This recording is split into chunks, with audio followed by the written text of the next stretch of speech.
नमस्कार दोस्तों, स्वागत है आप सभी का भावना साइकोलॉजी क्लासेस में। और आज हमारा नया चैप्टर स्टार्ट करने वाले हैं हम।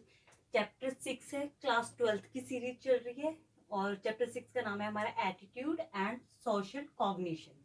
ठीक है। अब इस चैप्टर में हम सोशल मतलब कि सोशली हम कैसे इंटरेक्ट करते हैं, कैसे बिहेव करते हैं उसके बारे में जानेंगे। और हम जानेंगे कि एटीट्यूड फॉर्मेशन क्या होता है, एटीट्यूड बेसिकली होता क्या है। ठीक है, उसके बारे में। तो हम देर ना करते हुए हमारा फर्स्ट टॉपिक है सोशल बिहेवियर के बारे में। तो इसमें हमारा जो फर्स्ट टॉपिक है हमारा सोशल बिहेवियर, उसके अंदर आता क्या क्या है बेसिकली। तो सोशल बिहेवियर हमारा होता क्या है कि हम सोशली या इन प्रेजेंस ऑफ पब्लिक हम कैसे रिएक्ट करते हैं, कैसे बिहेव करते हैं।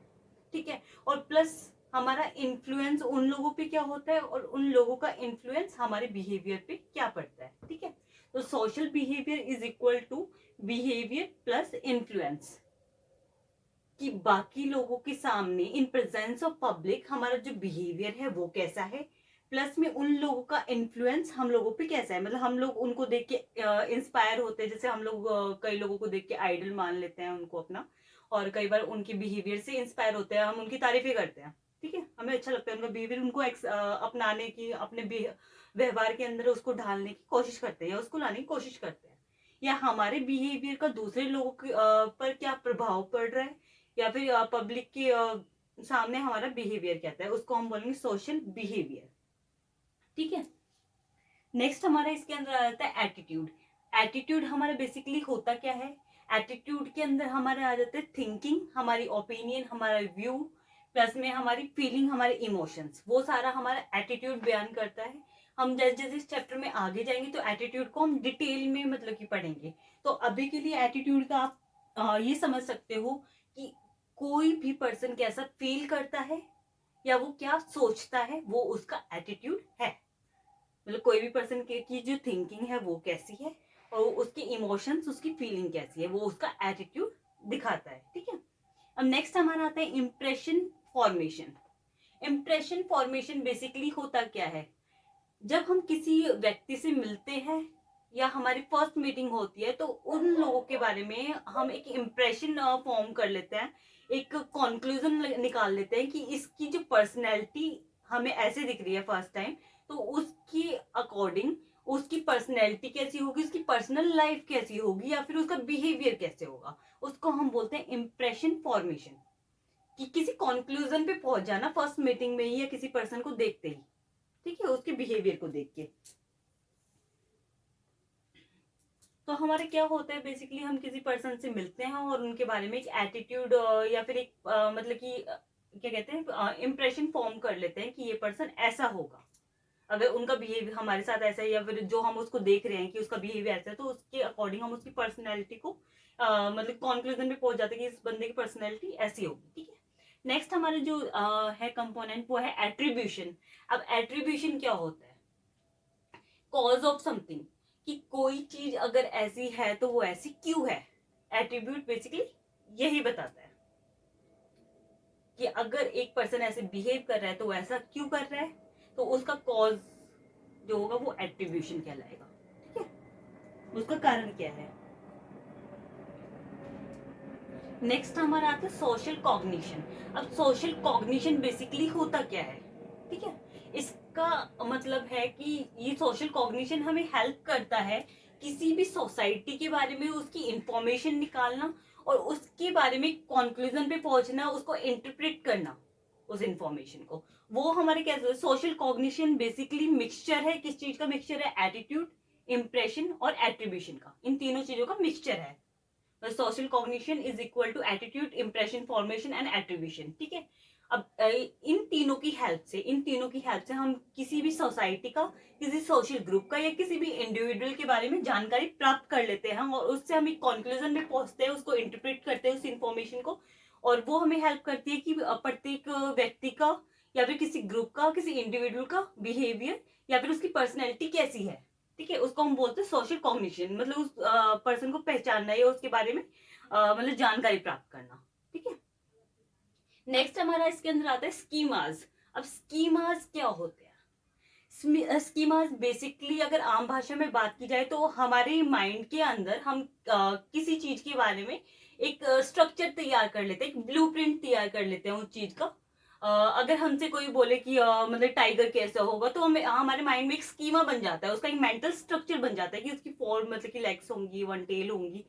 तो होता क्या है कि जब बच्चा नया नया सीखता है, एक बच्चा है उसको अभी मतलब कि सारी चीजों की जानकारी नहीं है, तो वो फर्स्ट टाइम जू अगर जा रहा है, चिड़ियाघर जा रहा है, तो वहां पे वो क्या करता है, एक टाइगर को देख के वो उसको कैट भी समझ सकता है, एक डॉग भी समझ सकता है, क्योंकि उसके माइंड में जो मेंटल स्ट्रक्चर जो बना होगा वो ये होगा, स्कीमा जो होगा उसके माइंड का वो ये होगा कि एक मतलब कि डॉग जो होता है, एक टाइगर जो होता है, उसकी मतलब 4 लेग्स होती है, 1 टेल होती है, 2 आइज होती है, तो उनको देख के उसका एक मेंटल स्ट्रक्चर बन जाता है। तो वो डिफ्रेंशिएट नहीं कर पाता एक डॉग में, एक टाइगर में, एक कैट में, क्योंकि उसके माइंड में वो स्ट्रक्चर बना हुआ है।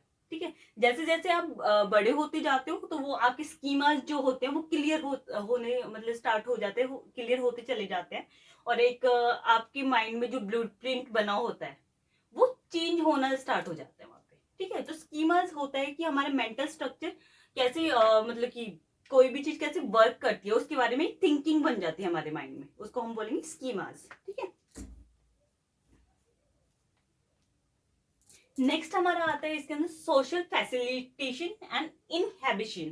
ठीक है, अब इसका मतलब क्या होता है, how to perform in presence of public.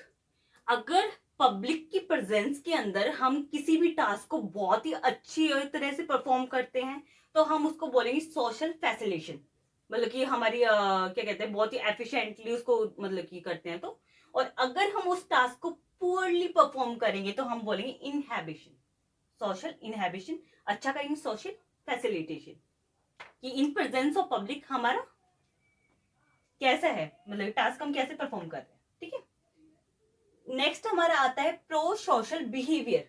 अब प्रो सोशल बिहेवियर के अंदर हम क्या, हमारा क्या आ जाता है कि हम, हमारे अंदर क्या होता है कि हम सोसाइटी के बारे में या फिर जिन लोगों से हम मुलाकात करते हैं, मिलते हैं, उन लोगों के बारे में हम कंसर्न दिखाना स्टार्ट कर देते हैं, उन लोगों के बारे में हम सोचना चालू कर देते हैं, उनके प्रति हम एम्पैथी दिखाते हैं। तो इसके अंदर क्या आ जाएगा, कॉपरेट करना, किसी की हेल्प करना, या फिर इसके अंदर और आ जाएगा कि फीलिंग एम्पैथी, कि हम दूसरों की जगह खुद को रख के देखते हैं। अगर हम किसी को देखते हैं तो हम इमोशनल हो जाते हैं, खुद की जगह उसको रख के देखते हैं कि मतलब ये कैसा फील कर रहा होगा, उसको हम एम्पैथी बोलते हैं। सिंपैथी बोलते हैं हम कि दूसरे के बारे में सोचना, मतलब इमोशनल होना है, सोचना। अगर उसकी जगह खुद को रख के देखोगे तो उसको एम्पैथी बोलेंगे। नेक्स्ट हमारा इसके अंदर आता है कि हेल्प करना, किसी के बारे में हेल्प करना, या किसी को कंफर्ट देना, या किसी के साथ शेयर करना कोई चीज, या फिर उसको मतलब कॉपरेट करना, उसकी हेल्प करना, वो आता है हमारा प्रो सोशल बिहेवियर के अंदर। ठीक है, तो नेक्स्ट हम इसमें पढ़ेंगे nature and component of attitude. ठीक है, हमने पढ़ा था प्रो सोशल बिहेवियर के बारे में। प्रो सोशल बिहेवियर क्या होता है, अगर मैं एग्जांपल दूं इसके बारे में, कि दूसरे की हेल्प करना, या कंफर्ट देना उसको, या कोऑपरेट करना, या शेयर करना उसके साथ प्रॉब्लम्स। ठीक है, एम्पैथी फील करना। तो उसमें अगर मैं एग्जांपल दूं, अगर आप पब्लिक में कहीं हो, पब्लिक प्लेस पे कहीं हो, और अगर आप ये देख रहे हो कि किसी भी एनिमल के साथ या फिर किसी भी पर्सन के साथ कुछ गलत हो रहा है, तो आप उसके पास चले जाते हो और आप ये देखते हो यार कि इसको मेरी जरूरत है, हमें हेल्प करनी चाहिए। That is pro social behaviour, कि वहां पे आप हेल्प करने की कोशिश करते हो, वहां पे आप इमोशनली कनेक्ट कर पाते हो, या फिर आप हेल्प करने के लिए चले जाते हो। ठीक है, that is pro social behaviour. Next हमारा जो आता है वो आता है next topic, nature and component of attitude. ठीक है, अब इसके में हम पढ़ेंगे नेचर क्या है एटीट्यूड का, मतलब एटीट्यूड होता क्या है। बेसिकली हमने छोटा सा पढ़ा था वहां पे, वे ऑफ थिंकिंग। यहाँ पे हम थोड़ा सा डिटेल में पढ़ेंगे। फिर आएगा component of attitude, that is ABC. ठीक है, तो फर्स्ट हमारा नेचर ऑफ एटीट्यूड क्या होता है। फर्स्ट हम बात करते हैं ओपिनियन की। ओपिनियन बेसिकली होती क्या है, किसी भी चीज में अपने व्यूज देना। जब हमारा मतलब कि अगर घर में 4 पर्सन होते हैं, सबकी अपनी अपनी ओपिनियन होती है, सबका अपना अपना वे ऑफ थिंकिंग होता है, कि सबकी थिंकिंग डिफरेंट होती है। एक पर्सन किसी चीज के बारे में अलग राय रखता है, दूसरा पर्सन अलग राय रखता है, दैट इज ओपिनियन। ठीक है, मतलब 4 पर्सन की अलग अलग ओपिनियन हो सकती है। आपको फर्क नहीं पड़ता कि आपकी ओपिनियन दूसरे ओपिनियन से या किसी और पर्सन के ओपिनियन से मैच करे, आपको ये चीजें मैटर नहीं करती कि कोई एग्री करे आपकी ओपिनियन में या नहीं करे, वो आपकी ओपिनियन है, आपकी व्यूज है, आपकी वे ऑफ थिंकिंग है, दैट इज ओपिनियन। बट ये ओपिनियन जब आप इमोशनली आपको मैटर करने लग जाती है कि आप ये सोचते हो कि यार दूसरे मेरी मतलब कि ओपिनियन से मतलब कि एग्री क्यों नहीं कर रहे हैं उसके बारे में, या फिर मतलब कि मेरी ओपिनियन के साथ बाकी लोगों की ओपिनियन क्यों नहीं मैच कर रही है, तो वो जब आप इमोशनली कनेक्ट कर पाते हो ना, वहां पे जब आपको इमोशनली वो चीजें मैटर करने लग जाती हैं, तो उसको हम बोलते हैं एटीट्यूड। ठीक है।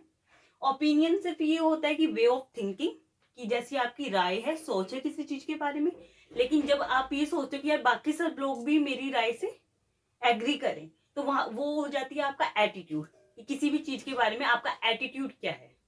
वहां पे आपको फर्क पड़ेगा कि दूसरे पर्सन आपकी एटीट्यूड को पे एग्री कर रहे हैं या नहीं कर रहे।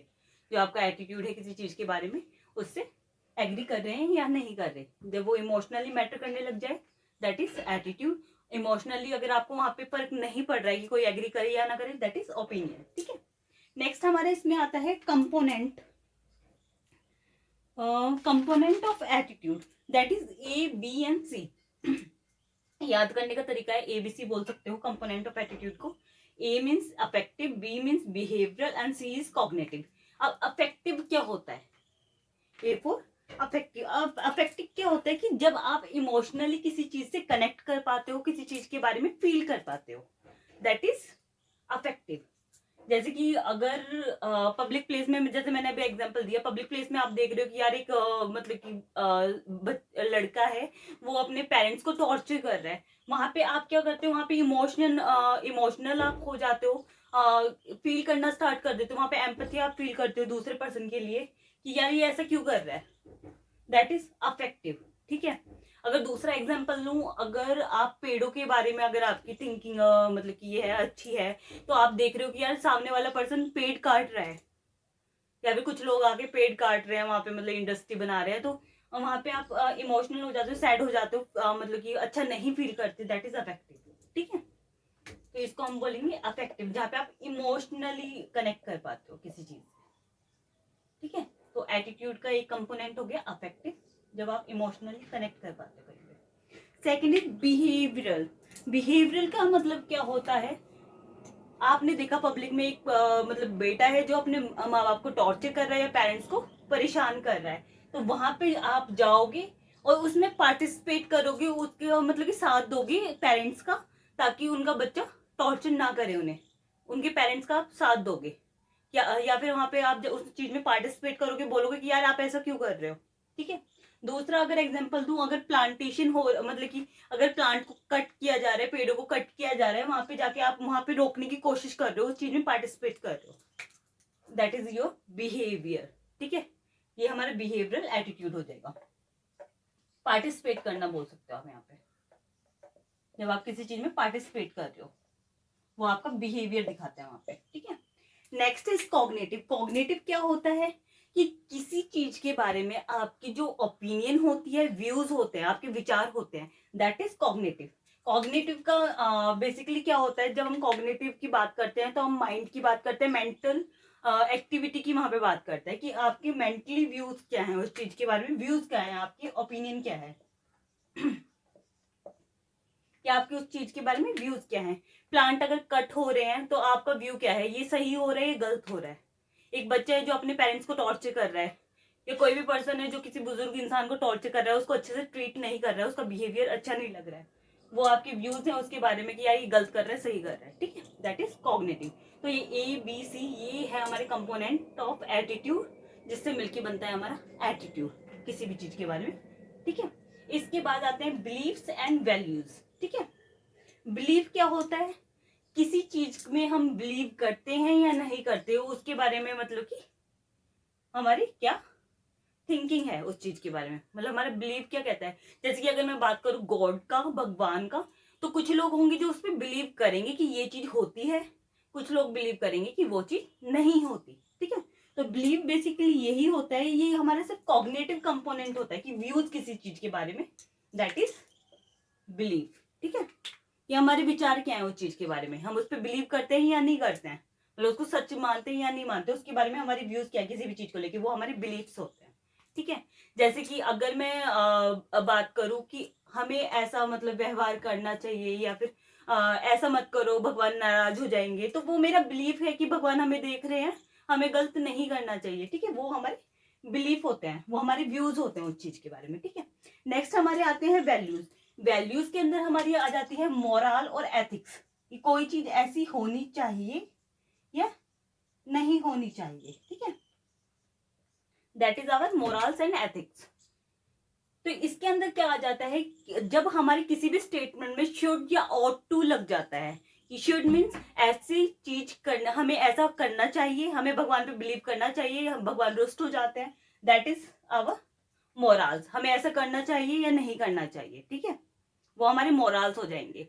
हमें किसी के साथ गलत व्यवहार नहीं करना चाहिए, या हमें किसी को चीट नहीं करना चाहिए, that is our ethics and morals, ठीक है। इसको हम बोलेंगे कि ये हमारी वैल्यूज होती है, ठीक है। बिलीव आ जाते हैं हमारे विचार किसी चीज के बारे में, कि हम भगवान पे बिलीव करते हैं या नहीं करते हैं, दैट इज आवर बिलीफ, ठीक है। वैल्यूज के अंदर हमारा आ गया मोरल्स, कि कोई चीज ऐसी होनी चाहिए या नहीं होनी चाहिए, ठीक है। आपको ऐसा नहीं करना चाहिए, आपको किसी को चीट नहीं करना चाहिए, आपको अपने पेरेंट्स को नहीं मारना चाहिए था, और पब्लिक में आपको मतलब किसी पर्सन को, किसी बुजुर्ग को ऐसे ट्रीट नहीं करना चाहिए था, that is our morals and ethics, कि ऐसा नहीं करना चाहिए आपको, ठीक है। नेक्स्ट हमारे इसके अंदर आ जाते हैं कैरेक्टरिस्टिक बोल सकते हो, फीचर्स बोल सकते हो, प्रॉपर्टीज बोल सकते हो, properties of attitude, characteristic of attitude and क्या बोलेंगे इसमें, नेचर ऑफ एटीट्यूड या फीचर्स ऑफ एटीट्यूड, फीचर्स बोल सकते हो। इसमें हमारे 4 चीजें हैं इसके अंदर, balance, extreme, simplicity and centrality, ठीक है।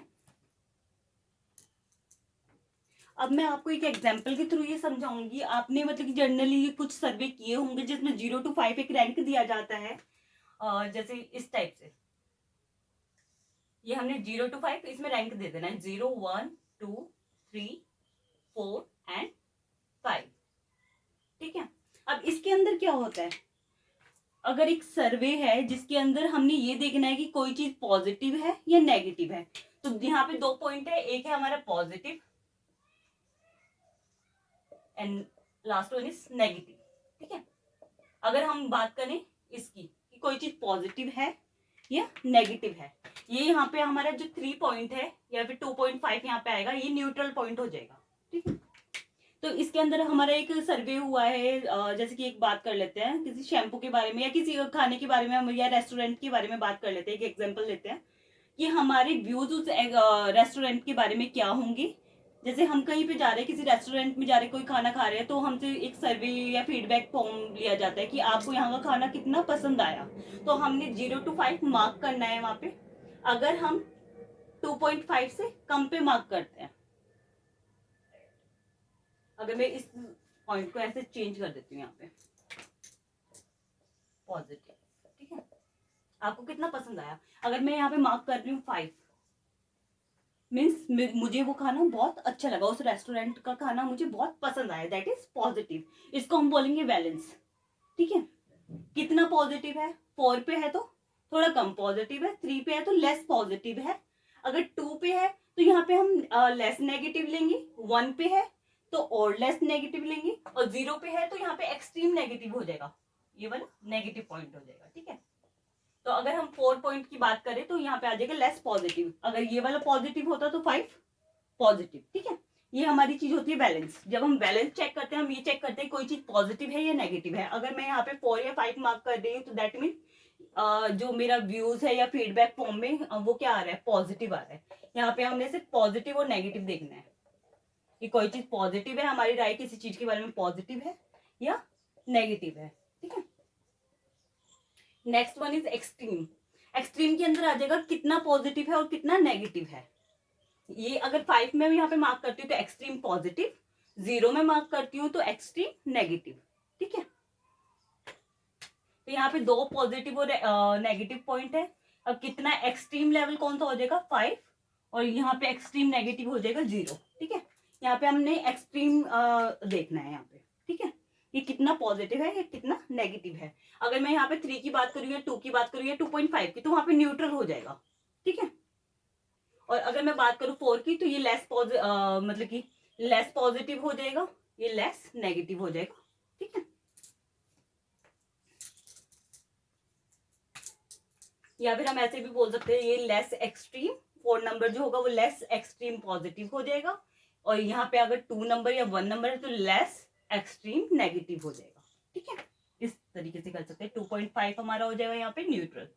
ठीक है, तो कितना कोई एक्सट्रीम है या कितना कोई एक्सट्रीम नहीं है, इसमें हमने सिर्फ ये चेक करना है। Third one is simplicity.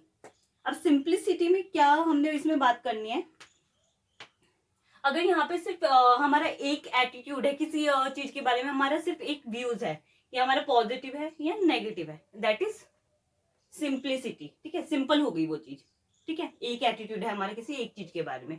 यहाँ पे अगर हमारे से 2-4 चीजों के बारे में पूछा जाता है तो हमारा वो कॉम्प्लेक्स हो जाएगा, हमारा एटीट्यूड हर एक चीज के बारे में कॉम्प्लेक्स हो जाएगा। या फिर अगर मैं बात करूं कि अलग अलग मैं हमारे यहाँ पे एक ग्रुप बैठा हुआ है 4 पर्सन का, और वो 4 पर्सन अलग अलग एटीट्यूड, एक फीडबैक फॉर्म दिया गया है हमें, उसमें हमसे पूछा जाता है कि आपका इसके बारे में क्या एटीट्यूड है। तो 5 जो पर्सन बैठे हैं या 4 जो पर्सन बैठे हैं उनका अलग अलग एटीट्यूड होगा, कोई बोलेगा नेगेटिव, कोई बोलेगा पॉजिटिव। वहां पे क्या आ जाएगी, कॉम्प्लेक्सिटी आ जाएगी। अगर एक ही पर्सन से पूछा जाता है तो वो या तो नेगेटिव बताएगा या पॉजिटिव बताएगा या न्यूट्रल बताएगा। ठीक है, तो वो इजी हो जाते समझने में, वो होते हैं सिंप्लिसिटी। कॉम्प्लेक्स जब हो जाएगा तब आपकी एटीट्यूड मतलब कि काफी सारे हो जाते हैं किसी चीज के बारे में। या फिर आपसे 4 चीजों के बारे में, 4 डिशेज है उसके बारे में, मतलब कि क्या रेस्टोरेंट के बारे में पूछा जाएगा कि इन चारों डिश का मिला के आपको एटीट्यूड बताना है इस रेस्टोरेंट के बारे में, या व्यूज बताने अपने। तो वहां पे हमारे क्या हो जाएगा, 4 डिशेज है तो 4 डिश के बारे में हमारे अलग अलग एटीट्यूड हो जाते हैं, वहां पे वो हो जाते हैं कॉम्प्लेक्स। ठीक है, एक डिश के बारे में हमसे पूछा गया है तो वो हो जाएगा सिंप्लिसिटी। ठीक है, सिंपल एटीट्यूड। ठीक है, नेक्स्ट हमारा आता है सेंट्रलिटी। सेंट्रलिटी होती है कि जब कोई चीज मोर सेंट्रल होती है तो हमारा एटीट्यूड कैसा होता है उस चीज के बारे में। जब कोई चीज किसी का एटीट्यूड या कोई चीज हमें ज्यादा प्रभावित करती है, या किसी का एटीट्यूड हमें बहुत ज्यादा इन्फ्लुएंसिंग लगता है, हम किसी चीज से इंस्पायर होते हैं, उसको आइडल मानने लग जाते हैं, तो उसको हम बोलेंगे मोर सेंट्रल। अगर ऐसा नहीं होता है तो नॉर्मल या लेस सेंट्रल। ठीक है, मतलब किसी का attitude, how influencing is your attitude और someone attitude, that is centrality. ठीक है, जब किसी का एटीट्यूड आपको ज्यादा प्रभावित करता है उसको हम बोलेंगे मोर सेंट्रलिटी। ठीक है, अगर कम प्रभावित करता है तो लेस सेंट्रलिटी।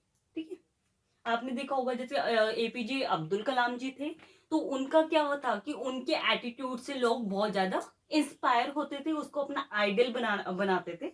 तो वो क्या हो गया, उनकी जो एटीट्यूड है मोर सेंट्रल है, कि लोग उससे प्रभावित हो रहे हैं। लेस सेंट्रल हो जाएगा तब आप उस चीज से प्रभावित नहीं होते। ठीक है, कि आपसे लोग कितना इन्फ्लुएंस होते हैं कितना नहीं होते हैं, ये वो चीज होती है मोर या लेस। ठीक है, तो हमारा आज का टॉपिक इतना ही है। नेक्स्ट क्लास में हम नेक्स्ट मतलब कि टॉपिक लेके आएंगे फॉर्मेशन ऑफ एटीट्यूड। ठीक है, नेक्स्ट उसमें बात करेंगे। तो अगर इसमें कुछ समझ में नहीं आता है आपको, आप मुझे कमेंट करो, या फिर आप मुझे मेल आईडी पे मेल भी कर सकते हो कि हमें ये वाला जो लेक्चर है या प्रीवियस कोई भी लेक्चर हुआ अगर आपको समझ में नहीं आ रहा, आप मुझे वहां पे मेल कर सकते हो, या फिर कमेंट बॉक्स में आप कमेंट कर सकते हो कि मैम मुझे ये चीजें समझ में नहीं आ रही है, मैं उस चीज को और अच्छे से एक्सप्लेन करने की कोशिश करूंगी आपको कि आपको क्लियर हो सके। ठीक है, थैंक यू।